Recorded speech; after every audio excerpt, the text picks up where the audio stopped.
কোরআন নাজিল হচ্ছে। রাসূল করিম বুখারী শরীফে এসেছে প্রতি রমজান মুবারকে হযরতে জিবরাইল আসতেন, হুজুরকে বলতেন হুজুর আপনি তেলাওয়াত করেন আমি শুনি, যতটুক নাজিল হয়েছে পড়েন। হুজুর পড়তেন, জিবরাইল শুনতেন, আবার জিবরাইল পড়তেন, হুজুর শুনতেন। এমনি করে করে যে বছর হুজুর ইন্তেকাল করবেন, হুজুরের জীবনের শেষ রমজান মুবারকে কোরআন নাজিল পরিপূর্ণ হয়ে গেছে। হযরত জিবরাইল বলেন হুজুর কোরআন তো নাজিল তামাম হয়ে গিয়েছে, এবার আপনি পুরা কোরআন পড়ে আমারে শোনান। হযরতে রাসূল পুরাটা পড়ে 30 পারা পড়ে শোনায় দিলেন, জিবরাইল শুনলেন। এবার জিবরাইল বলেন হুজুর আমি তেলাওয়াত করতেছি আপনি শোনেন। হযরতে জিবরাইল 30 পারা পড়লেন, হুজুর শুনলেন। আবার হযরত জিবরাইল বলেন হুজুর এবার আবার আপনি পড়েন। হুজুর পড়লেন, জিবরাইল শুনলেন, আবার জিবরাইল পড়লেন, হুজুর শুনলেন। তার মানে হলো হুজুর যে বছর ইন্তেকাল করলেন ওই বছরের রমজান মুবারকে হযরত জিবরাইল 2 বার পড়েছেন, হুজুর শুনেছেন, আর হুজুর 2 বার পড়েছেন, জিবরাইল শুনেছেন, যাতে করে একটা জের জবর, একটা আয়াত, একটা সেমিকোলন যেন বাদ না পড়ে যায়। কোরআন কারীম মুখস্থ করার জন্য আল্লাহ রাব্বুল আলামিন এটাকে স্থায়ী করার জন্য বাধ্যতামূলক করেছেন, নামাজের ভিতরে তেলাওয়াত করতে হবে।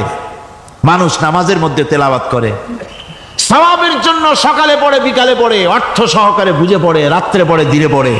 পৃথিবীতে এমন একটা মুহূর্ত নাই যখন কোরআনে কারীম তেলাওয়াত হয় না। জোরে কোন সুবহানাল্লাহ।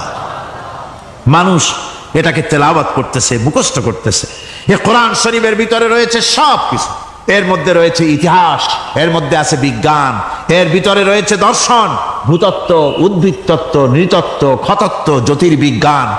এর ভিতরে রয়েছে মানুষের পারিবারিক নীতি, সামাজিক নীতি, চুক্তি নীতি, বন্ধু নীতি, যুদ্ধ নীতি, মানুষের যা প্রয়োজন সব কিছু এ কোরআনে কারীমের মধ্যে আল্লাহ পাক সন্নিবেশিত করে দিয়েছেন। জোরে কোন সুবহানাল্লাহি ওয়া বিহামদিহি।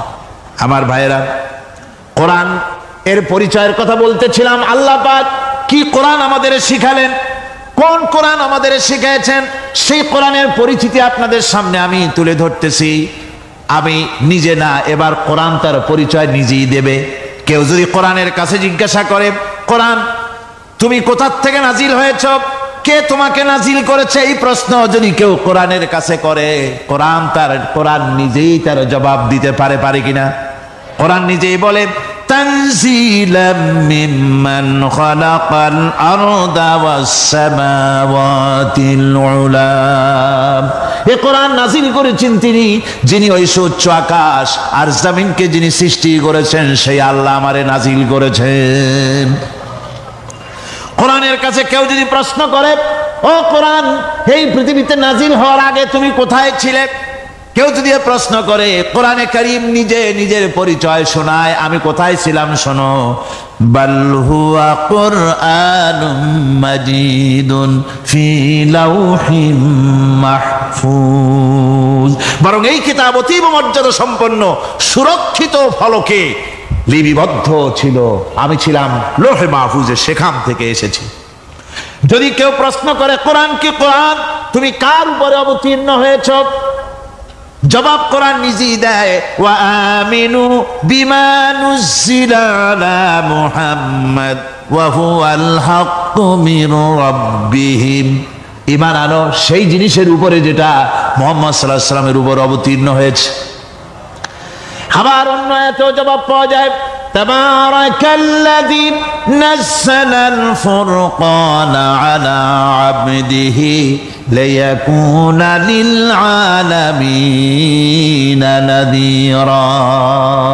অতীব বরকতপূর্ণ মহান সত্তা সেই আল্লাহ রাব্বুল আলামিন, যিনি তার বান্দার পরে ফুরকান অবতীর্ণ করেছেন। সুবহানাল্লাহি ওয়া বিহামদিহি। কোরআনের নাম আমি বলেছিলাম শুধু কোরআন নয়, অনেক নাম আছে। কোরআনের আরেক নাম ফুরকান। কোরআনের আরেক নাম কি? আল ফারকু বাইনাল হক্কি ওয়াল বাতিল। কোরআন হচ্ছে সেই মহাসত্য যা মিথ্যা এবং সত্যের মধ্যে পার্থক্য সূচিত করে, মঙ্গল এবং অমঙ্গলের মধ্যে পার্থক্য সৃষ্টি করে, যা সত্য এবং মিথ্যার মধ্যে তাফরিকা সৃষ্টি করে, সত্যকে মানুষকে বুঝিয়ে দেয়। তার নাম হচ্ছে ফুরকান। এবার যদি প্রশ্ন করা হয়, ও কোরআন বুঝলাম তুমি লৌহে মাহফুজে ছিলে, বুঝলাম তুমি নবীজির উপরে নাজিল হয়েছো, এবার বলো তুমি কোন মাসে নাজিল হয়েছো? তুমি তো আসছিলা প্রথম, কোন মাসে নাজিল হয়েছো? এ প্রশ্ন যদি কেউ করে, কোরআন তার জবাবে বলবে শাহরু রমাদানাল্লাযী উনজিলা ফীহিল কুরআন, রমজানের পবিত্র মাসে আমি অবতীর্ণ হয়েছি। সুবহানাল্লাহ। যদি প্রশ্ন করা হয় রমজানে তো আসছো, কিন্তু প্রথম নাজিল হয়েছিল কোন সময়? ওটা কি দিন ছিল না রাত ছিল? কোরআন তার জবাবে বলে ইন্না আনজালনাহু ফী লাইলাতিল কদর, কদরের পবিত্র রাতে আমি এই পৃথিবীতে আমার আগমন ঘটেছিল। যদি প্রশ্ন করা হয় বুঝলাম সবই, কেন নাজিল হয়েছে তুমি? এই পৃথিবীতে তোমার আসার উদ্দেশ্য কি? মূল কাজটা কি? এই প্রশ্ন যদি করা হয়, কোরআনে কারীম তার জবাবে বলে শোনো কেন এসেছি, লিতুখরিজান নাসা মিনাজ যুলুমাতি ইলান নূর। আমার মিশন হচ্ছে গোটা বিশ্ব মানবতাকে পুঞ্জীভূত জমাট বাঁধা অন্ধকারের ভেতর থেকে টেনে বের করে আলোর সন্ধান দিতে, আলোর দিকে আনার জন্য আমি কোরআন নাজিল হয়েছি। গোটা পৃথিবীর মানুষ আছে অন্ধকারের ভিতরে। কিসের মধ্যে? অন্ধকার কি? অন্ধকার হচ্ছে পুঁজিবাদ, অন্ধকার সমাজতন্ত্র, অন্ধকার ধর্ম নিরপেক্ষতাবাদ, অন্ধকার জাতীয়তাবাদ। মানুষের তৈরি করা যত মতবাদ সব কি? জোরে কোন সবগুলি কি? অন্ধকার।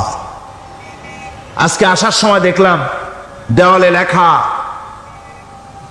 সমাজতন্ত্র আমরা প্রতিষ্ঠা করে ছাড়বো। চিন্তা করলাম যারা লিখছেন তারা কি পাগল না ছাগল? কি আশ্চর্য কথা! এটা মাথা খারাপ, পাগল না মাথা গোল বুঝতে পারছি না। আমার বন্ধুগণ, এগুলি সব অন্ধকার। এই অন্ধকারের ভেতর থেকে মানুষগুলিকে টেনে আনবে কোরআন কিসের দিকে? আলোর দিকে। এবার যদি প্রশ্ন করা হয় বুঝলাম তুমি অন্ধকার থেকে আলোর দিকে নিয়ে আসবে, আলোর দিকে আসলে পরে ফায়দাটা কি হবে? মূল ফায়দাটা বুঝায় দাও, আসল ফায়দা কি হবে তোমারে যদি মানি? কোরআন তার জবাব দেয়, নিজের পরিচয় নিজে তুলে ধরে, ফামান তাবিআ হুদায়া ফালা খাউফুন আলাইহিম ওয়ালা হুম ইয়াহজানুন। এই কোরআনকে যদি মেনে চলো, এই কোরআনের আইন যদি মানো, সমাজে মানো, ব্যক্তিতে মানো, পরিবারে মানে, রাষ্ট্রে মানো, জীবনের সব ক্ষেত্রে সমস্ত জায়গায় যদি এই কোরআনকে মেনে চলো, ফালা খাউফুন আলাইহিম, তাহলে তোমাদের কোনো ভয় থাকবে না, ওয়ালা হুম ইয়াহজানুন, কোনো চিন্তাও থাকবে না। কিসের ভয় থাকবে না? কোরআনের আইন মেনে যদি চলো সমাজে ও রাষ্ট্রে, চুরির ভয়, ডাকাতির ভয়, জেনার ভয়, হত্যার ভয়, সন্ত্রাসের ভয় কোনো ভয় থাকবে না। ওয়ালা হুম ইয়াহজানুন, চিন্তাও থাকবে না। খাওয়া পড়া, শিক্ষা, চিকিৎসা, বাসস্থান, এগুলির কোনো চিন্তা থাকবে না। কোরআনের সমাজে সব কিছুর গ্যারান্টি দেওয়া হবে, সবগুলি পেয়ে যাব। এখন যদি আবার প্রশ্ন করা হয় কোরআন বুঝলাম তোমারে মানলে পরে সব ফায়দা হবে, তাহলে এবার জবাব দাও তোমার ভিতরে কি রাজনীতি আছে নাকি? আমি তো মানুষ, আমার রাজনীতি করা লাগে। Man is social animal. আমরা তো জঙ্গলের পশু নই, আমরা তো মানুষ। আমাদের সমাজ আছে, আমাদের পৌর নির্বাচন আছে, আমাদের জাতীয় নির্বাচন আছে, আমাদের কলকারখানা আছে, জমিন আছে, আমাদের রাজনীতি, অর্থনীতি, সমাজনীতি আছে, পারিবারিক নীতি আছে, অনেক নিয়ম মালা আছে, নিয়ম নীতি আছে। তোমারে মানলে তোমার ভিতরে কি ওগুলো আছে নাকি সে কথা বলো। কোরআন তার জবাবে বলে ওয়ানাজ্জালনা আলাইকাল কিতাবা তিবয়ানান লিকুল্লি শাই ওয়া হুদান ওয়া রাহমাতান ওয়া বুশরা লিল মুসলিমিন। কোরআন জবাবে বলে শুনে রাখো, শুধু অর্থনীতি সমাজনীতি নয়, শুধু রাজনীতি আর শিক্ষানীতি, যুদ্ধনীতি নয়, তোমার জীবনে যা কিছু দরকার, ইহকালে যা কিছু দরকার, পরকালে, সব কথাগুলি আল্লাহ রব্বুল আলামিন আমি কোরআনের সিনার ভিতরে খুলে খুলে বর্ণনা করে দিয়েছেন। সব কথা এ কোরআনে কারীমের ভিতরে রয়েছে। তোমার এমন কোনো জিনিস নাই যা তুমি কোরআনে কারীমের মধ্যে পাবে না। তোমার সমস্ত প্রয়োজন আমার বুকের মধ্যে আল্লাহ দিয়ে দিয়েছেন। বিজ্ঞান আছে, দর্শন আছে, ইতিহাস আছে, সব আছে এর মধ্যে। তবে কোরআনের মধ্যে বিজ্ঞান আছে বলে আমি এটাকে বিজ্ঞানের কিতাব বলবো না, দর্শন আছে বলে দর্শনের কিতাব আমি বলবো না, রাজনীতি আছে বলে কোরআনকে আমি রাজনীতির কোনো কিতাব বলবো না। কোরআন তাহলে কি? কোরআন হচ্ছে অর্থনীতি, সমাজনীতি, রাজনীতি, পারিবারিক নীতি, মানুষের জীবনের যা কিছু প্রয়োজন সমস্ত নীতিমালার নীতি গ্রন্থের নাম হতেছে কোরআনে কারীম। সমস্ত নীতিমালার নীতি গ্রন্থ কোরআন। এখানে রয়েছে সব কিছুর উৎস, যেটা গ্রহণ করলে পরে মানুষ আরামে থাকতে পারবে। অমুসলিম নাগরিক বৃন্দ তাদের নাগরিক মর্যাদা পাবে।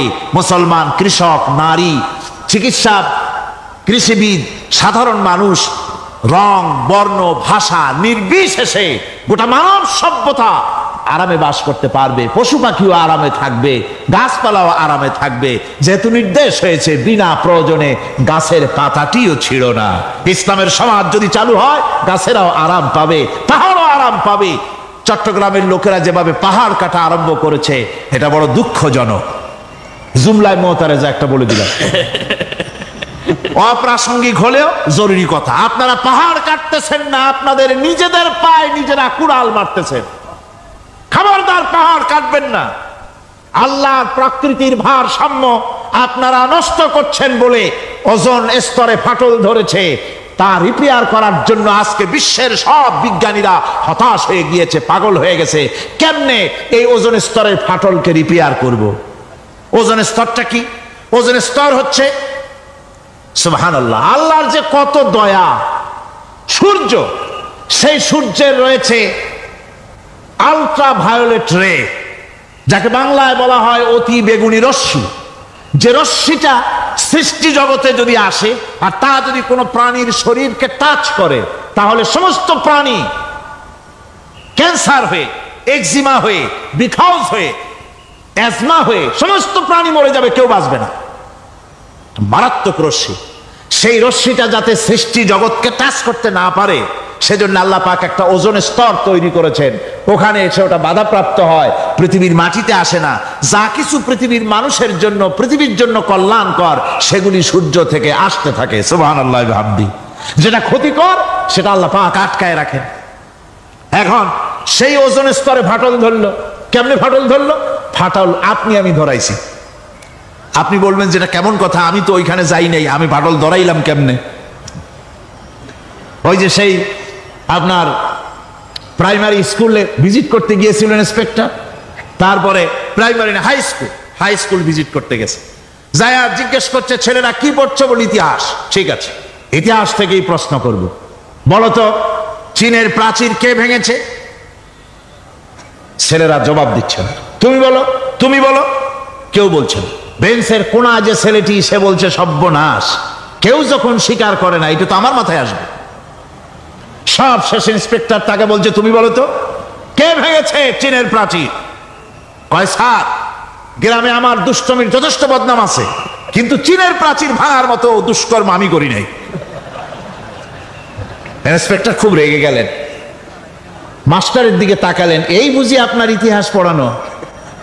মাস্টার ইন্সপেক্টরের বিরক্তি ভরা মুখ দেখে বলছেন স্যার রাগ করবেন না, এসব ছাত্র তো আমার, ওদের অবস্থা তো আমি জানি। আপনি আসছেন ঢাকা থেকে, আপনি জানবেন কি? আমি হলপ করে বলতে পারি আমার ক্লাসের কোন ছাত্র চীনের প্রাচীর ভাঙে নাই। ইন্সপেক্টর রাগ হইয়া চলে গেছে হেডমাস্টারের রুমে, যায় বলছে যে আমি আপনার স্কুলের গ্রান্টকে আমি নাকচ করে দেব, মঞ্জুরি আমি ক্যান্সেল করে দেব। কেন? এই অবস্থা। হেডমাস্টার বলছে স্যার রাগ করবেন না, আপনার জন্য কিছু টাকা পয়সাও রাখছি হাদিয়া, বড় একটা চর্বিযুক্ত খাসিও জবাহ করা হয়েছে, পুকুর থেকে রুই মাছ তোলা হয়েছে। তারপরেও আমার ছাত্ররা, টিচাররা বলার পরেও যদি আপনার সন্দেহ হয়ে থাকে যে আমার ছাত্ররাই ভাঙছে, তো ওই আপনি অসন্তুষ্ট হবেন না, রাগ করবেন না স্যার।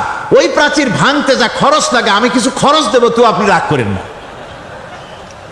এখন চিন্তা করেন, স্কুলের ছাত্র থেকে শুরু করে হেডমাস্টার পর্যন্ত জ্ঞানের বহর। তো বলতেছিলাম আপনি আমি ওজন স্তরে ফাটল ধরিয়েছি, তার অর্থ এই নয় যে আপনারা গিয়ে ওখানে কুড়াল মারিয়ে ওটারে ভাঙছেন। তাহলে ওটা কি হয়েছে? কোরআনে কারিমে রব্বুল আলামিন বলেন, ওয়ামা আসাবাকুম মিন মুসিবাতিন ফাবিমা কাসাবাত আইদিকুম ওয়া ইয়াফু আন কাসীর।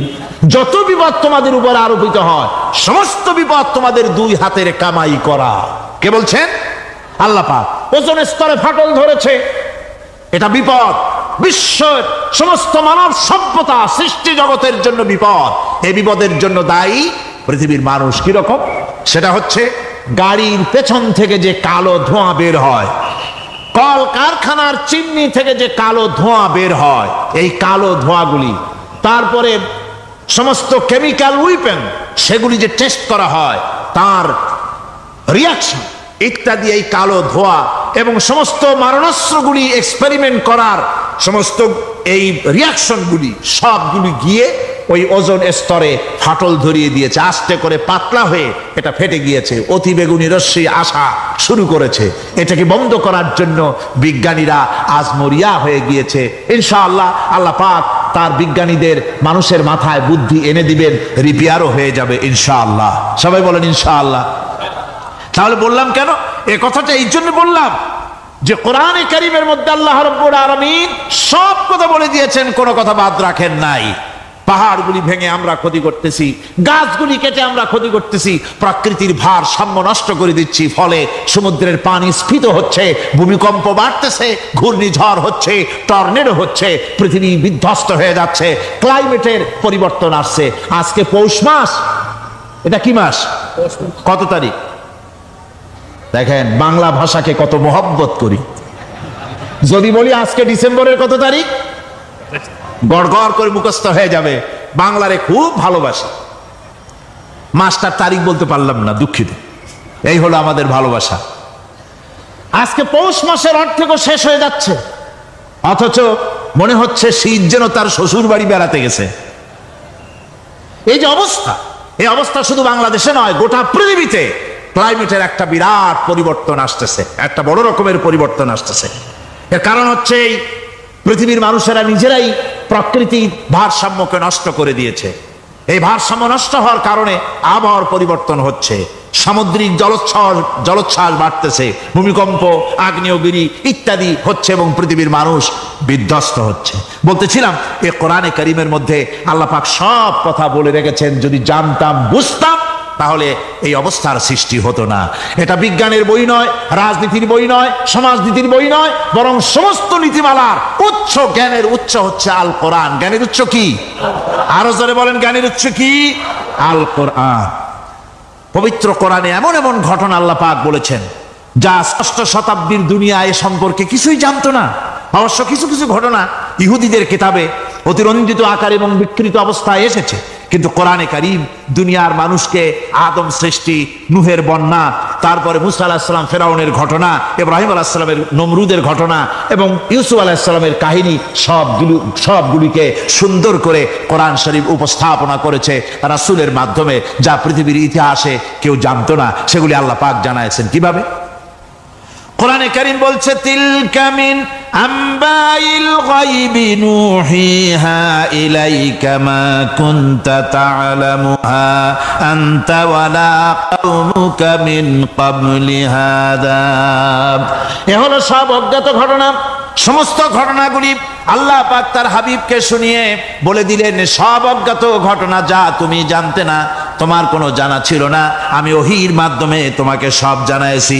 ইউসুফ আলাইহিস সালামকে যখন তার ভাইয়েরা কুয়ার মধ্যে ফেলে দিতেছিল তখন তুমি উপস্থিত ছিলে না, এই ঘটনা ওহীর মাধ্যমে আমি জানালাম। মুসা আলাইহিস সালামকে যখন ফেরাউন দরিয়ার ভিতরে ফেলে দিল, সেই সময় তুমি সিনাই পর্বতের পাশে দাঁড়িয়ে সব দৃশ্য লক্ষ্য করনি, অথচ আমি ওহীর মাধ্যমে সব তোমাকে খুলে খুলে বলে দিয়েছি।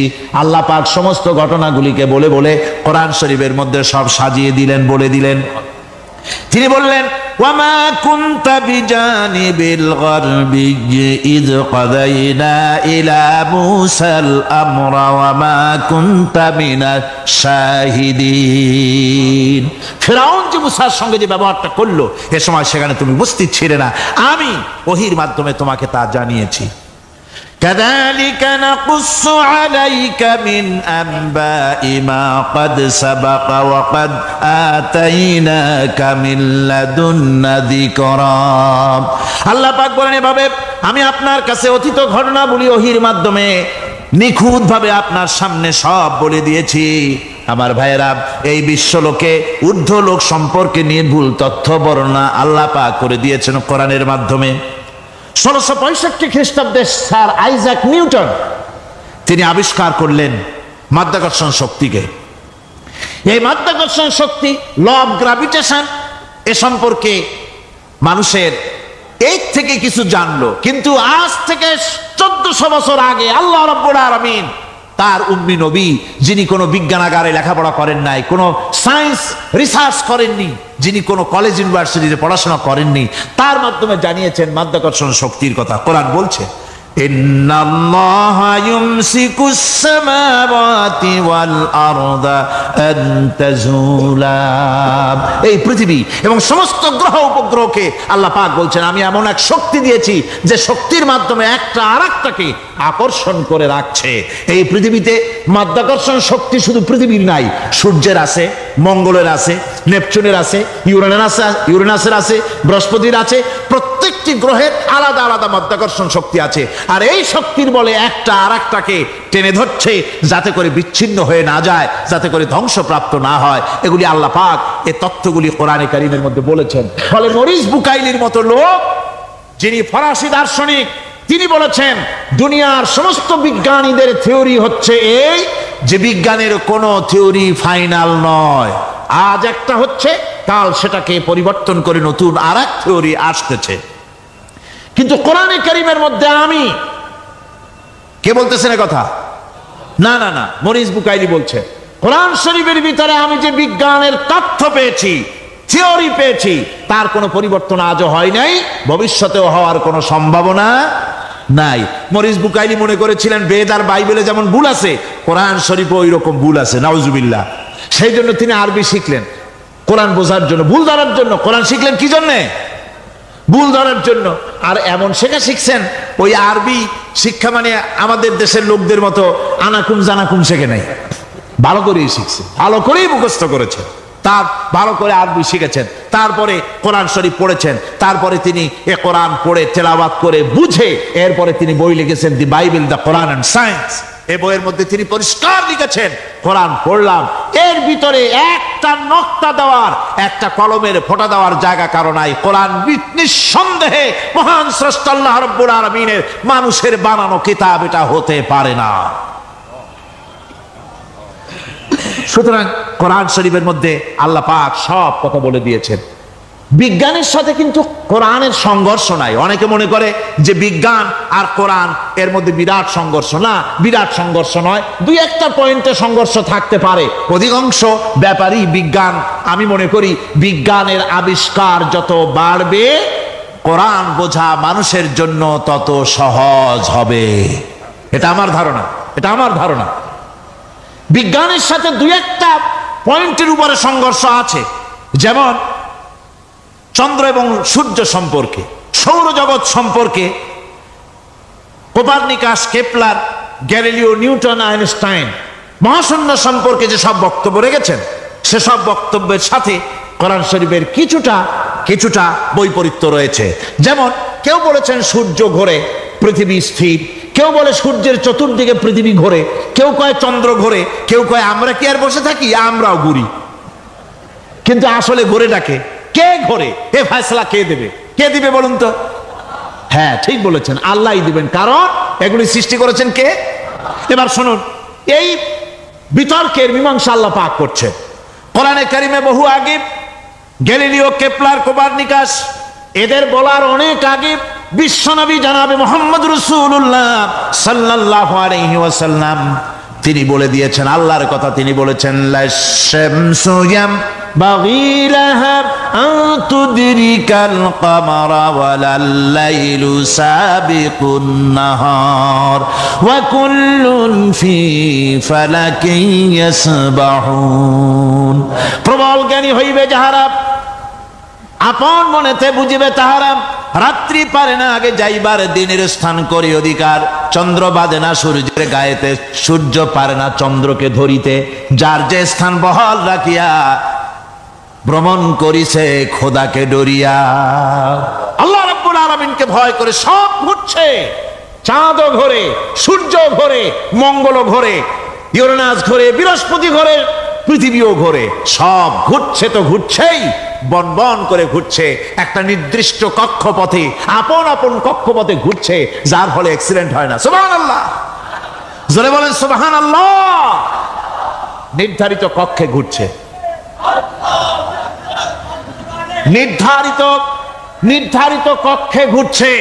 এর কক্ষগুলি আল্লাহ পাক ঠিক করে দিয়েছেন, সেই কক্ষে ঘুরতেছে, একে অপরের পথ অতিক্রম করতেছে না। আবার ওই মহাশূন্যের ভেতরে রয়েছে black hole. Black hole, black hole কি? ব্ল্যাক হোল হচ্ছে একটা বিরাট অন্ধকার গহ্বর, একটা মৃত্যুকূপ। এত বড় বিরাট ব্ল্যাক হোল মহাশূন্যে আছে, বিজ্ঞানীরা হয়রান হয়ে গেছে। তার এত বড় শক্তি, সে শুধু তারা খায় না, কোন তারকা ঘুরতে ঘুরতে যদি তার কাছে এসে যায় তারাকে খেয়ে ফেলে। কোন আলো যদি কাছে আসে, আলো শুষে নিতে নিতে আলো যার থেকে এসেছে সেটাকেও শেষ করে ফেলে। এ ধরনের একটা দারুণ আকর্ষণীয় শক্তি তার মধ্যে আল্লাহ সৃষ্টি করেছেন। একটা ব্ল্যাক হোল আছে মহাশূন্যের ভিতরে। সূর্য, চন্দ্র, গ্রহ, নক্ষত্র, যে সূর্য পৃথিবীর চাইতে 13 লক্ষ গুণ বড়, এমন 2 কোটি সূর্য খাইয়া হজম করতে পারে এত বড় ব্ল্যাক হোল আল্লাহ তৈরি করে রেখেছেন মহাশূন্যের উপরে। রয়েছে মিল্কি ওয়ে, রয়েছে গ্যালাক্সি, অন্তত 10,000 কোটি, 10 সহস্র কোটি তারকা দিয়ে সমৃদ্ধ গ্যালাক্সি মিল্কি ওয়ে, যেটা অন্ধকার রাত্রে, তারকা সজ্জিত রাতে উত্তর দক্ষিণ দিকে টানা একটা পথের মতো দেখা যায়। এটা হচ্ছে গ্যালাক্সি, এইটাকে বলা হয় মিল্কি ওয়ে। এটা হচ্ছে ছায়াপথ। অসংখ্য তারকা এর মধ্যে রয়েছে। কত বড় বড় তারকা, অনেক দূরে। তাই আমরা দেখি বিন্দু বিন্দু, আসলে কি বিন্দু না। কত বড় জানেন? বিজ্ঞানীরা বলেছেন দৈত্যের মতো বিরাট বিরাট তারকা আছে, যে সূর্য পৃথিবীর চাইতে 13 লক্ষ গুণ বড়। এরকমের সূর্য অন্তত 3 কোটি সূর্য খাইয়া হজম করতে পারে। এরকম অসংখ্য তারকা মিল্কি ওয়ের ভিতরে আল্লাহ সৃষ্টি করেছেন। সুবহানাল্লাহ বিহামদি, সুবহানাল্লাহ। আর মানুষ লাফায়, 4 আঙ্গুল মানুষ খালি লাভ দেয়, মোষ কতগুলো রাখিয়া। কোন আনন্দে লাফা, কি শক্তি তোমার! মহাশূন্যের তুলনায় এই পৃথিবীর অবস্থান কি জানেন? এই জন্য যত বেশি পড়াশোনা করবেন মাথা নত হয়ে যাবে। কমিউনিস্ট হয় ছাগলেরা, বুদ্ধিমান কোনোদিন কমিউনিস্ট হয় না। কারা কমিউনিস্ট হয়? ছাগলগুলি, যাদের আকল নাই, যাদের জ্ঞান নাই, বুদ্ধি নাই, ওরাই কমিউনিস্ট হয়। কোন চিন্তাবিদ, কোন বিজ্ঞানী কমিউনিস্ট হয় না। মাথা নত হয়ে যায়, আল্লাহর এই সৃষ্টি দেখে পাগল হয়ে যায়। নিঃসন্দেহে আল্লাহ আছেন, নইলে পরে এগুলি হয় কি করে? আমি চিন্তা করে পাই না কমিউনিস্ট হয় কেমন, কতখানি পাগল হইলে হয়।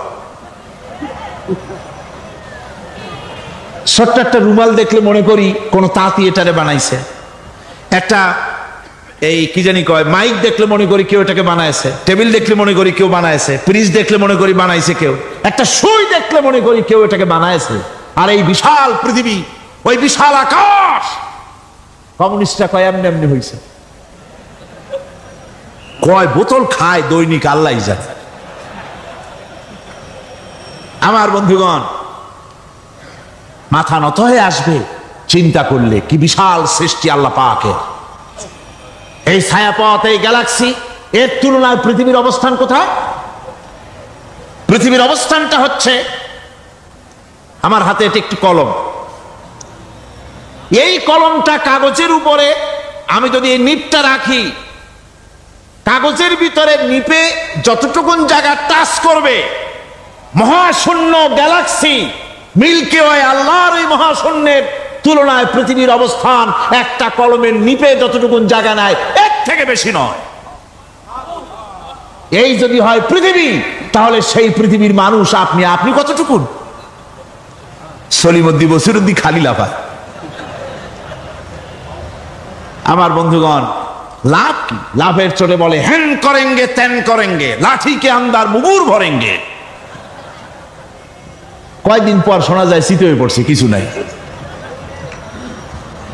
সুতরাং আল্লাহ পাকের অসীম সৃষ্টি জগৎ, এর সঙ্গে বিজ্ঞানের সংঘর্ষ কম, দুই একটা পয়েন্টে আছে। বাকি সবগুলিতে বিজ্ঞানের আবিষ্কার যত বাড়তেছে, আল্লাহরে চেনা, সৃষ্টি জগৎকে জানা মানুষের জন্য তত সহজ হচ্ছে। এই কথাগুলি আমি সামনের দিকে আরো বলবো ইনশাআল্লাহ। সবাই বলেন ইনশাআল্লাহ, যাতে আমাদের বুঝে আসে। আর রহমান আল্লামাল কোরআন, কোরআন শিখিয়েছেন আমাদেরকে রহমান, এমন নিয়ামত দিয়েছেন যার মধ্যে সব আছে। মানুষ সৃষ্টির ব্যাপারে, মানব সৃষ্টির ব্যাপারে নির্ভুল তথ্য যদি পেতে হয়, তাহলে কার কাছে যাব? জোরে কন। আল্লাহর কাছে যেতে হবে। আর আল্লাহর কাছে না যাইয়া মানব সৃষ্টির রহস্য যদি জানতে যাই ডারউইনের কাছে, তাহলে আপনার মামু হবে সুন্দরবনের বান্দরেরা। ঠিক কিনা? বান্দরেরা হবে মামু, শিম্পাঞ্জি ওরাং ওটাং হবে আপনার নানা আর দাদা। তার কারণ ডারউইন সাহেব বলেছেন মানুষ এর পূর্বপুরুষ হলো বাঁদর, শিম্পাঞ্জি, ওরাং ওটাং।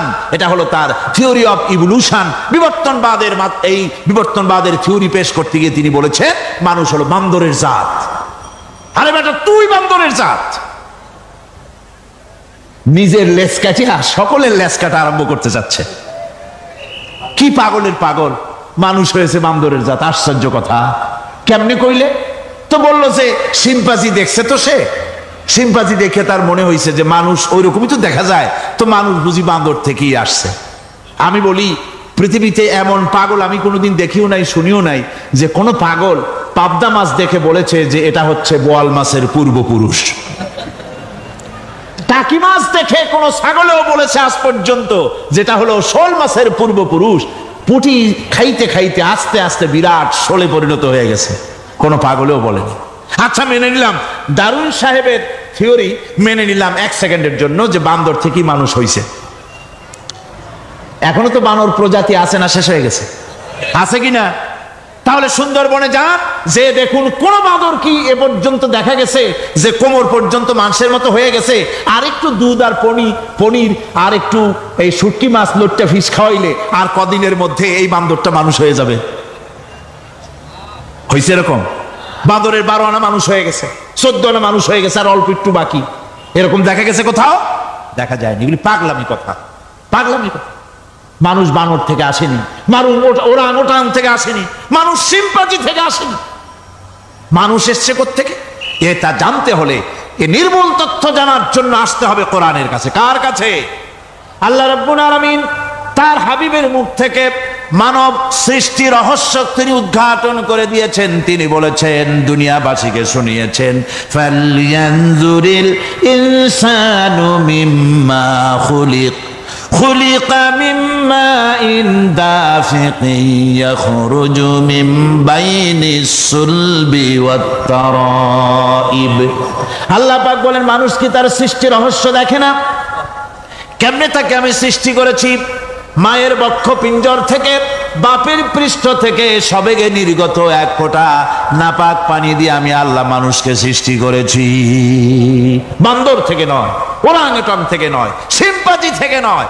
মানুষের অরিজিন মানুষ। আদম থেকে তোমরা জন্মগ্রহণ করেছো, আদম এসেছে মাটি থেকে, তোমরা এসেছো আদম থেকে। সুবহানাল্লাহি ওয়া বিহামদিহি। এটাই হলো মানব সৃষ্টি রহস্যের কথা আল্লাহ পাক বলে দিয়েছেন। অন্যত্র আল্লাহ বলেন, ইন্না খালাকনাকুম মিন তুরাবিন সুম্মা মিন নুতফাতিন সুম্মা মিন আলাকাতিন সুম্মা মিন মুদগা। নিষ্প্রাণ মাটি থেকে তোমার উৎপত্তি হয়েছে, আর এই নিষ্প্রাণ মাটি দিয়ে তোমাকে তৈরি করা হয়েছে। এগুলি মাতৃগর্ভের ভিতরে গিয়া নাপাক পানি ফোঁটা জমাট রক্ত হয়েছে, গোশত হয়েছে, তারপরে মানুষের আকৃতি দিয়েছি, আর এরপরে বাচ্চার আকারে মায়ের পেট থেকে আমি আল্লাহ মানুষ করে তোমাকে বের করেছি। সুতরাং মানব সৃষ্টি রহস্যের কথা বিজ্ঞানের সাথে যেটা সাংঘর্ষিক হবে কোরআনের সাথে, আমরা সেটা মানতে পারি না। আমাদেরকে মানতে হবে মূল জ্ঞানের কিতাবটা। মূল জ্ঞানের কিতাব কোনটা? জোরে কোন তো কোনটা? এখানে সব কথা আল্লামাল কোরআন, কোরআন শিখিয়ে মানুষকে আল্লাহ পাক সবচাইতে বড় দয়া করেছেন, এর থেকে বড় দয়ার হয় না। কোরআন শিখিয়েছেন আমাদের, যার মধ্যে সমস্ত তথ্যের কথা আল্লাহ পাক বলেছেন। The universe and doctor Einstein বইয়ের ভিতরে লেখা হয়েছে যে একদিন এমন হবে যখন ধীরে ধীরে সূর্য তার আলো হারিয়ে ফেলবে, চন্দ্র নিষ্প্রভ হয়ে যাবে, আর পৃথিবী আস্তে আস্তে তার গতি হারিয়ে ফেলবে। একথা আজকের বিজ্ঞানীরা অথবা আজ থেকে কয়েক বছর আগের বিজ্ঞানীরা একথা বলছেন। কিন্তু রাসূল করিম সাল্লাল্লাহু আলাইহি ওয়াসাল্লামের মুখ থেকে আজ থেকে 1400 বছর আগে, যিনি বিজ্ঞানাগারে মোটেও পড়াশোনা করেননি, লিখতে জানেন না, পড়তে জানেন না, সই করতে জানেন না, বিজ্ঞান আসছে কথা বলছে, সেই কথা 1400 বছর 1500 বছর আগে রাসূল করিমের মুখ থেকে আল্লাহ পাক বলছেন। কোরআনে কারীম বলছে ইয়াসআলু আইয়ানা ইয়াউমুল কিয়ামাহ ফাইযা বারিকাল বাসারু ওয়া খাসাফাল কামারু ওয়া জুমিআশ শামসু ওয়াল কামার। হে রাসূল, রাসূলের কাছে জিজ্ঞাসা করে কিয়ামত কবে হবে? আল্লাহ পাক বলেন, বলে দিন যেদিন চন্দ্র তার আলো হারিয়ে ফেলবে, যেদিন সূর্য তার আলো হারিয়ে ফেলবে, আর চন্দ্র আর সূর্য সব একাকার হয়ে যাবে। ওরা বলছে চাঁদে আলো থাকবে না, সূর্য আগের থেকে তার উত্তাপ এবং আলো স্তমিত হতেছে, এবং হতে হতে এমন এক পর্যায়ে আসবে তখন সূর্য আলো হারিয়ে ফেলবে। বিজ্ঞানীরা গত 4-5 বছর আগে এ বক্তব্য রেখেছেন, কিন্তু 1400 বছর আগে বিজ্ঞানের লালনাগারে লেখাপড়া না করে হুজুরের মুখ থেকে আল্লাহ কথা বলে দিয়েছেন। তাহলে বিজ্ঞানের আসল কিতাব কোনটা?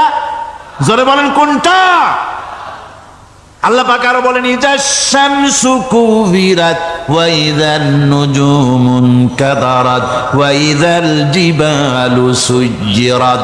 তারকাগুলি, সূর্যের আলো থাকবে না, নক্ষত্রগুলো স্থানচ্যুত হয়ে যাবে, কক্ষচ্যুত হয়ে যাবে, পাহাড়গুলিকে পরিচালিত করে দেওয়া হবে, কিছুই থাকবে না, সব শেষ হয়ে যাবে।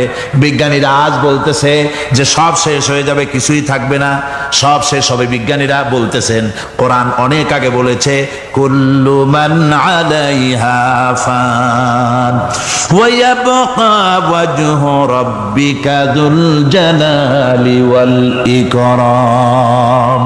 সব শেষ হয়ে যাবে, বিশ্বে যা কিছু আছে সব লয় হবে, ক্ষয় হবে, ধ্বংস হবে, কিচ্ছু থাকবে না, থাকবেন শুধু আল্লাহ সুবহানাহু ওয়া তাআলা। সুবহানাল্লাহি ওয়া বিহামদি। কোরআনে কারীম এ কথা বহু আগে আমাদেরকে জানিয়ে দিয়েছে। সুতরাং আসল জ্ঞানের কিতাবটাই হচ্ছে কোরআনে কারীম। এই কোরআনের কাছে আমরা যত যেতে পারবো, যত কোরআন বুঝতে পারবো, ততই আমাদের জন্য আমরা সমৃদ্ধ হতে পারবো, আমাদের উপর আল্লাহর রহমত আসবে, আমরা সমাজ চালাতে পারবো, আমরা দেশ চালাতে পারবো, আমরা দুনিয়ায় শান্তি পাবো, আমরা আখিরাতেও মুক্তি লাভ করতে পারবো। কোরআনে কারীম সমস্ত বিজ্ঞানের উৎস, দর্শনের উৎস। এইটা না জানলে কিছুই জানা হয় না, এটা জানা হলে সব জানা হয়। পণ্ডিত আপনার ডক্টর শহীদুল্লাহ, আল্লাহ জান্নাত নসিব করুন, সবাই বলুন আমিন।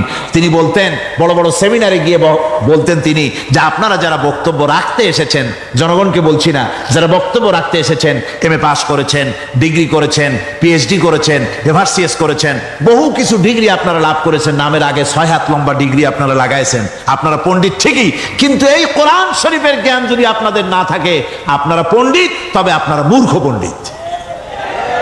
কি পণ্ডিত? কি পণ্ডিত? মূর্খ পণ্ডিত। ওরা বলে যে মৌলবীরা জানে কি, মৌলবীরা জানে কি? আরে ভাই, মৌলবীদের কাছে তো আসল জ্ঞান আছে। সুবহানাল্লাহি ওয়া বিহামদি। এখানে সবটা আছে। আপনারা এখানে আসেন, এটা বিশ্বাস করলে আপনি সবটা পেয়ে যাবেন। কোরআন বিশ্বাস করতে পারলে, কোরআন জানতে পারলে আপনি সব জানবেন। কোরআনে কারীমের মধ্যে আল্লাহ পাক কত কথা বলেছেন, এর মধ্যে আছে আল্লাহ পাক বলেছেন আফালা ইয়ানজুরুনা ইলাল ইবিলি কাইফা খুলিকাত। এই যে আমি উটগুলোরে বানাইছি, কেমনে বানাইলাম তোমরা কি দেখছো? উট কেমনে বানিয়েছি? মুফাসসিরিনে কেরাম এর উপরে অনেক আলোচনা করেছেন।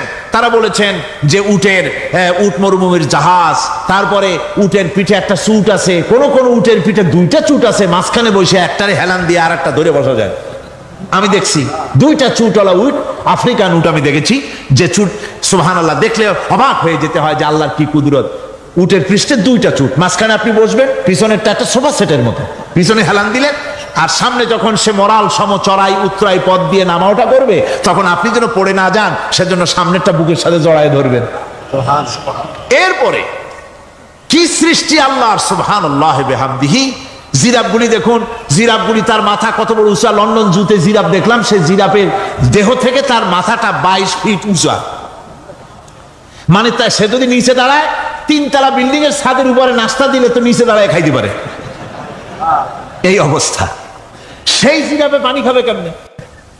মাথা হলো অত উঁচায়, পিছনের ঠ্যাং দুটা খাটো, সামনের ঠ্যাং দুটো উঁচা। এখন পানি খাবে কেমনে? ওই মাথা নামাইতে গেলে ঠ্যাং তো অনেক উঁচা। আল্লাহ পাক এমন সুন্দর ব্যবস্থা করলেন, সামনের 2টা ঠ্যাং এভাবে সরায় দেওয়ার মতো। ও যখনই পানি খায় দেখলাম 2টা ঠ্যাং অনেক ছেড়ায় দেয়, 2 দিকে ঠ্যাং চলে যায়, তখন মাথাটা সহজে নিচে নামায় আসে, পানি খাইতে পারে। এই সুযোগগুলি আল্লাহ সুবহানাহু ওয়া তাআলা তিনি করে দিয়েছেন। ওমা কুন্না আনিল খালকি গাফিলিন, আমি আমার সৃষ্টি জগৎ সম্পর্কে অমনোযোগী নহি। সুবহানাল্লাহি বিহামদিহি। ভল্লুকগুলি কি বিরাট বিরাট এক একটা ভল্লুক। শ্বেত ভল্লুক দেখেছি, কৃষ্ণ ভল্লুক দেখেছি, হাঁটতেছে মনে হয় যেন পায়ের তলায় হাফসুল করা, ঠিক জুতা পায়ের তলাটা যেমন দেখা যায় ওই রকমের তলাটা, গায়ে একেবারে পশম। ওই বরফের দেশে থাকতো, সেটাতে শীত কষ্ট না পায়, সেই জন্য আল্লাহ একটা কম্বল ওর গায়ে জড়ায় দিয়েছে, অটোমেটিক কম্বল। সুবহানাল্লাহি বিহামদিহি। তো উট, আল্লাহ বলছেন উট কেমনে বানাইছি দেখছো? আফালা ইয়ানজুরুনা ইলাল ইবিলি কাইফা খুলিকাত, উট বানালাম কেমনে দেখেছিস? মানুষ অবাক হলো, আল্লাহ এত কথা থুইয়া উটের কথা বলছেন। কারণ নানান রকম মানুষ বলল। শেষ পর্যন্ত প্রাণীতত্ত্ববিদরা তারা আবিষ্কার করলেন মূল কারণটি। অনেক কারণ আছে আল্লাহ পাকে কথা বলার। উট তো মরুভূমির জাহাজ, তারপরে উট মানুষের অনেক উপকারে আসে, এ কথা বলা হয়েছে। প্রাণীতত্ত্ববিদরা খুঁজে খুঁজে তারা দেখতে পেয়েছে যে উটকে জবাহ করে দেখা গেছে উট সমস্ত প্রাণী বাতাস থেকে অক্সিজেন যতটা গ্রহণ করে ততটা ছেড়ে যায়, যতটা গ্রহণ করে ততটা ছেড়ে যায়। একমাত্র প্রাণী উট যে যতটা অক্সিজেন গ্রহণ করে বাতাস থেকে সবটা ছাড়ে না, 2/3 ছেড়ে দেয়। 1/3 তার লাংসের পাশে রাখার জন্য আল্লাহ পাক একটা চেম্বার তৈরি করেছেন। ওই চেম্বারের ভিতরে 1/3 অক্সিজেন থেকে যায়। কারণ পানিও রেখে, তার পানি রাখার জন্য রিজার্ভ ট্যাঙ্কি আছে, একটা ভেতরে একটা রিজার্ভ ট্যাঙ্কি আছে, অক্সিজেন রাখার একটা চেম্বার আছে। এগুলি কেন? এই জন্য যে মরুভূমির ভিতরে সাইমুম শিল্পী গোষ্ঠী না, কিন্তু ঝোড়ো হাওয়া, মরুভূমির ভিতরে ঝোড়ো হাওয়া, এই ঝোড়ো হাওয়া যখন আরম্ভ হয়ে যায় তখন মানুষ বাঁচতে পারে না, মানুষ টের পাইয়া সব বাড়িতে চলে যায়। মরুভূমিতে চড়ে বেড়ায় উট, সে যাবে কোথায়? ওর তো যাওয়ার জায়গা নাই। 7 দিন 8 দিন 1 সপ্তাহ 2 সপ্তাহ পর্যন্ত এই মরুভূমিতে ঝড় চলতে থাকে, বালুর ঝড়, কিচ্ছু দেখা যায় না। ওখানে দেখছিলেন বালুর পাহাড়, কালকে আজকে দেখবেন বালুর পাহাড় এখানে চলে আসছে। এইভাবে পাহাড় তৈরি হয়ে যায়, বালি উড়ায় নিয়ে যায় বাতাসে। এই বাতাসের ভিতরে বালু উঠতে থাকে সমানে, মানুষ প্রাণী কিছুই সেখানে শ্বাস করতে পারে না, বাঁচতে পারে না। উটের মতো প্রাণী যে মরুভূমিতে থাকে ও বাঁচবে কি করে? আল্লাহ সুবহানাহু ওয়া তাআলা ওর লাংসের পাশে অক্সিজেন রাখার চেম্বার করে পানির ট্যাঙ্কি তৈরি করে দিয়ে রেখে এমন কায়দা করেছেন, ও যখনই টের পায় যে ঝড় শুরু হবে, সাথে সাথে ঠ্যাং দিয়া মুখ দিয়া গর্ত করে বালুর ভিতরে মাথা ঢুকাইয়া 1 সপ্তাহ 2 সপ্তাহ থাকতে পারবে মাটির তলে, অক্সিজেনের অভাব হবে না। আফালা ইয়ানজুরুনা ইলাল ইবিলি কাইফা খুলিকাত, দেখো নাকি কিভাবে সৃষ্টি করেছি আমি এই সুন্দর উটকে, একবার দেখো। আর শুকরিয়া তোমার মাথা নত হবে। যত বড় কমিউনিস্ট হও, আল্লাহর শ্রেষ্ঠের জন্য সেজদা দিতে বাধ্য হবে যদি তোমার ঈমান এতটুকুনো থাকে। আমার ভাইরা, আল্লাহ রাব্বুল আলামিন অসংখ্য প্রাণী সৃষ্টি করেছেন এবং সবগুলির প্রয়োজন তিনি মিটিয়েছেন। সুবহানাল্লাহ পড়েন। দেখুন সমুদ্রের ভিতরে তিমি চলতেছে, বিশাল তিমি। অনেকে দেখেন নাই, কেউ কেউ দেখেছেন, আমি দেখেছি তিমি মাছ, বিশাল তিমি। এই তিমি মাছ শত শত টন ওজন, একটা তিমি 150 টন 250 টন 500 টন 1000 টন, বিরাট বিরাট ওজনের তিমি মাছ। এই তিমি মাছ পানির নিচে থাকে, আবার পানির উপরেও আসে। উপরে আসবে কেমনে, নিচে যাবে কেমনে এত ওজন নিয়ে? আল্লাহ সুবহানাহু ওয়া তাআলা তার পেটের ভিতরে লক্ষ লক্ষ গ্যালন পানি ধরে, হাজার হাজার গ্যালন পানি ধরে এরকম একটা রিজার্ভ ট্যাঙ্ক তৈরি করেছে। ও যখন ডুবতে চায় তখন পিঠের উপর থেকে ডালাটা উন্মুক্ত করে দেয়, গল গল করে সমুদ্রের পানি পেটের মধ্যে ঢুকতে থাকে। পানিতে ভরে গেল, শরীরের ওয়েট দারুণ ভাবে ওয়েট ক্যারি করলো, তখন সে আস্তে করে সমুদ্রের তলায় ডুবে গেল। আবার যখন সে শ্বাস প্রশ্বাসের জন্য, অক্সিজেনের জন্য সমুদ্রের উপরে উঠতে চায়, তখন ডালাটা খুলে দিয়ে পাম্প দেয় নিজের শরীরে। পাম্প দিলে পরে তার ভিতর থেকে রক্ষিত পানির ফোর্স এত উঁচা হয়, অন্তত 10 মাইল দূর থেকে সেই পানির ফোয়ারা দেখা যায়। তিমি মাছের এই অবস্থা দেখে মানুষ তৈরি করেছে সাবমেরিন। আমি সাবমেরিনেও চড়েছি, দেখেছি দ্বিতীয় বিশ্বযুদ্ধে যে সাবমেরিন ব্যবহার করা হয়েছিল, পোর্টসমাউথে সেই সাবমেরিন আমাকে দেখানো হয়েছে, আমি দেখেছি। তাতেও ঠিক একই কায়দায় পানি ভরে পানির তলায় যায়, আবার ওঠার সময় পানি ছেড়ে উপরে চলে আসে। তিমি মাছ থেকেই মানুষ এটাকে গ্রহণ করেছে। মানুষের শিক্ষার জন্য অগণিত প্রাণী আল্লাহ সৃষ্টি করেছেন বিজ্ঞানের সাথে, তাই কোরআনের সংঘর্ষ নাই। বিজ্ঞান মানুষকে যত বেশি আবিষ্কার করবে, বিজ্ঞান কোরআন বোঝা মানুষের জন্য তত সহজ হবে। আর আপনারা যত জ্ঞানী হবেন, কোরআন যত পড়বেন, মাথা তত নত হবে। তুলা গাছের ফল যত পাকে, তত গাছ কি হয়, ডালগুলো কি হয়, উপরে উঠে যায়। বোঝেন না কেন? তুলা গাছ নাই আপনাদের দেশে? তুলারে কি কয় চট্টগ্রামে? তুলা গাছরে কি কয়? তুলা গাছ। তুলা গাছের ফল যত পাকে, তত গাছের ডাল কি হয়, যখন কাঁচা থাকে তখন নিচে থাকে, ডাল ঝুঁকে পড়ে, আর পাকলে পরে উপরে উঠে যায়। আর আম গাছের ফল যত পাকে, তত ডাল কোথায় যায়, নিচে যায়। যারা মানুষের তৈরি করা এই সমস্ত জ্ঞানে যারা সমৃদ্ধ হয়, তারা ওই তুলা গাছের মতো আস্তে করে যতই জ্ঞানে বৃদ্ধ হয়, ততই ডাল উপরের দিকে যায়, জ্ঞান তত হালকা হয়। আর কোরআন আমের মতো, কাঁঠালের মতো, মানুষের উপকারী এমন এক ফলের মতো, যত পাকে, যত পড়ে, জ্ঞান যত সমৃদ্ধ হয়, ততই আল্লাহর সামনে মাথা নত হয়ে যায়। মানুষের কাছে জ্ঞান খুবই সংক্ষিপ্ত জ্ঞান। মানুষের কাছে অমা উতিতুম মিনাল ইলমি ইল্লা কালিলা, খুব সামান্যতম জ্ঞানই তোমাদেরকে দেওয়া হয়েছে, বেশি জ্ঞান আমাদের কাছে নাই। সবচাইতে বড় জ্ঞানের উৎস আল্লাহ সুবহানাহু ওয়া তাআলা। জ্ঞানের উৎস হচ্ছে কোরআনে হাকিম। সেই কোরআন থেকে আল্লাহ পাক দয়া করে আমাদেরকে কোরআন শিখিয়েছেন। জোরে কোন সুবহানাল্লাহি বিহামদিহি। এই কোরআনের সব কথা আল্লাহ আর রহমান আল্লামাল কোরআন, আল্লাহর সবচাইতে বড় দয়া আমাদেরকে কোরআন শিখিয়েছেন। জোরে কোন সুবহানাল্লাহ। সেই কোরআনের মর্যাদা, সেই কোরআনের শিক্ষা, সেই কোরআন দিয়ে আমাদের কি ফায়দা ইত্যাদি কথা আমি ধীরে ধীরে আপনাদের সামনে আলোচনা করব ইনশাআল্লাহুল আজিজ। সবাই বলেন আমিন। আমার ভাইরা, এই আলোচনা থেকে কেউ মাহরুম হবেন না, এই আলোচনা থেকে কেউ মাহরুম হবেন না। একজনে গতকাল বলেছিলাম, 3 জনকে যদি দাওয়াত দিয়ে আনেন, তাহলে ফায়দাটা কি জানেন? আপনার দাওয়াতে একটা ভাই যদি অতিরিক্ত আসেন এ মাহফিলের মধ্যে ওয়াজ শোনার জন্য, কোরআন শুনলেন, কোরআনের দিকে আকৃষ্ট হলেন, নামাজি হলেন, দিনদার হলেন, পরেজগার হলেন, আপনি মরে যাবেন, কিয়ামত পর্যন্ত এই সব আল্লাহ পাক আপনার আমলনামায় লিখে দিবেন। জোরে বলেন আমিন। আরো জোরে বলেন আমিন। আল্লাহুম্মা আমিন। ربنا ظلمنا أنفسنا وإن لم تغفر لنا وترحمنا لنكونن من الخاسرين ربنا لا تزغ قلوبنا بعد إذ هديتنا وهب لنا من لدنك رحمة إنك أنت الوهاب ربنا العالمين। হাজার হাজার মুসলমান নরনারী দীর্ঘক্ষণ ধরে তোমার কোরআনের কথা শুনেছি, মেহেরবানি করে সওয়াবটুকু রাসূল করিম সাল্লাল্লাহু আলাইহি সাল্লামের রূহ মুবারকে পৌঁছে দাও। तमाम পৃথিবীর মাটির নিচে যত মুমিন মুমিনাত শুয়ে আছে, আল্লাহ তুমি মেহেরবানি করে কবরগুলিকে জান্নাতের টুকরায় পরিণত করে দাও। আমাদের মা বাপ যাদের দুনিয়া থেকে বিদায় হয়ে গেছে, আল্লাহ দয়া করে তাদেরকে জান্নাতবাসী করে নিও। রব্বিরহামহুমা কামা রব্বায়ানি সগীরা, রব্বিরহামহুমা কামা রব্বায়ানি সগীরা। আয় আল্লাহ তাআলা, এই মাহফিলের আয়োজন যারা করেছেন, ইসলামী সমাজ কল্যাণ পরিষদকে তুমি মঞ্জুর করে নিও আল্লাহ রাব্বুল আলামিন। तमाम পৃথিবীর বুকে মুসলমানেরা যত জায়গায় বিপদে আছে, মুসিবতে আছে, আল্লাহ তুমি দয়া করে মেহেরবানি করে বিপদগ্রস্ত মুসলমানদের হামি ও নাসির হয়ে যাও রব্বুল আলামিন।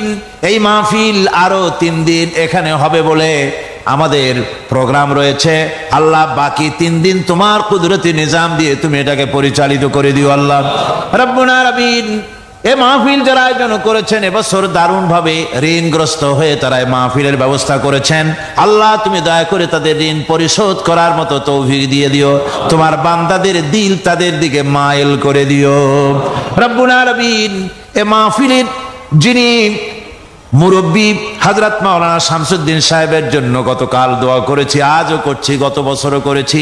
তোমার কাছে আমরা কাঁদতেই থাকবো, দোয়া করতেই থাকবো, যেহেতু তোমার দরজা ছাড়া আর বান্দার কোনো দরওয়াজা নাই। রব্বুল আলামিন তুমি মেহেরবানি করে আমাদের এই ভাইকে দয়া করে চক্ষুষ্মান করে দাও, তার দৃষ্টি শক্তি দয়া করে তুমি ফিরিয়ে দাও। রব্বুল আলামিন তুমি তোমার বান্দাদের দোয়া তোমার দরবারে মঞ্জুর করে নাও।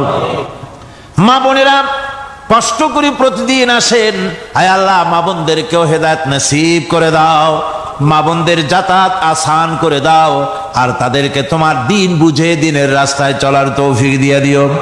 রব্বানা তাকাব্বাল মিন্না ইন্নাকা আনতাস সামিউল আলিম ওয়া তুব আলাইনা ইন্নাকা আনতাত তাওয়াবুর রহিম। সুবহান রাব্বিকা রাব্বিল ইজ্জাতি আম্মা ইয়াসিফুন ওয়া সালামুন আলাল মুরসালিন আলহামদুলিল্লাহি রাব্বিল আলামিন। বিহাক্কি লা ইলাহা ইল্লাল্লাহু মুহাম্মাদুর রাসূলুল্লাহ।